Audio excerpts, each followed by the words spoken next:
Welcome to The Essence, where we have casual conversations with impact leaders, quick pulse checks with no BS. Today, we are speaking with David Yeung, founder and CEO of Green Monday. Hi, David. Nice to see you. Thank you for Hi, Katy. being on our show. Thanks for having me. So you got a couple minutes. I wanted to pick your brains on a few things about Green Monday.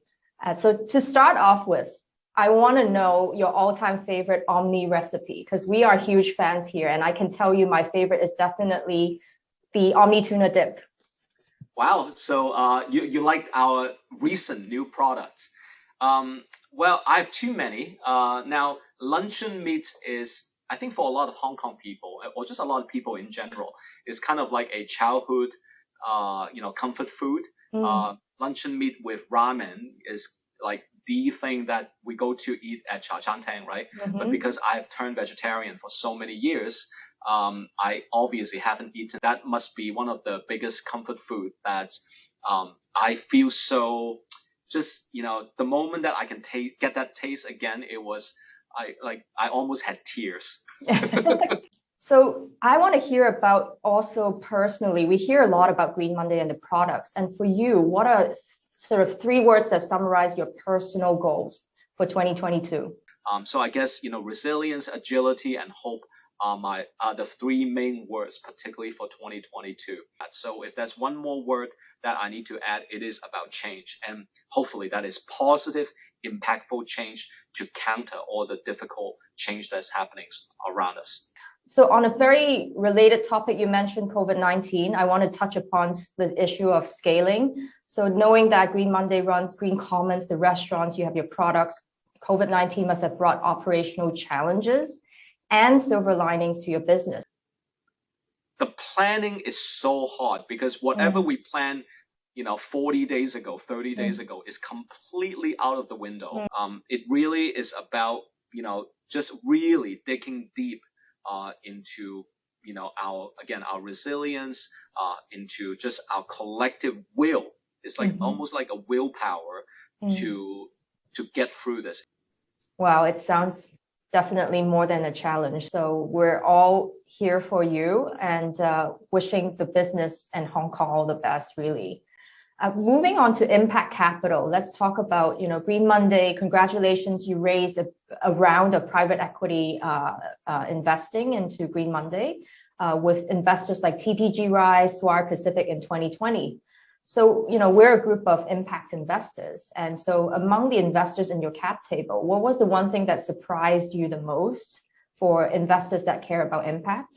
I think what is always pleasantly surprising and encouraging is that they are very willing to put in much more than the capital. I think it is about their dedication and also the resources and network and experience that they can bring along with the capital.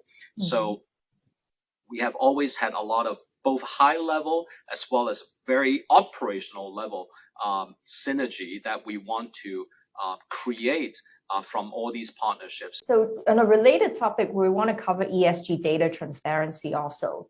So as you know, in this space, we've got the big companies like Beyond Meat and Impossible Foods. They're starting to report on their own sort of environmental footprint and have an impact report saying that, consuming their products would be lower in CO2 emissions than like a regular burger patty. So on the other end, though, we're seeing a debate going on where the ESG agencies like Sustainalytics and Truecost is saying this data is not enough. You must look at your whole supply chain. So I was curious, as an operator, as a founder of Green Monday, what's your take on this?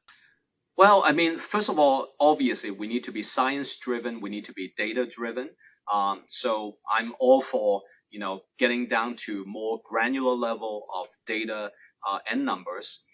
I think there should be 2 ways of looking at this. Number one, it must be from a target setting standpoint, which is at the end of the day, what are we aiming for? What are we aiming at? What level of carbon saving, water saving, and just environmental impact in general? What kind of ESG impact should we strive for? Should we strive to achieve?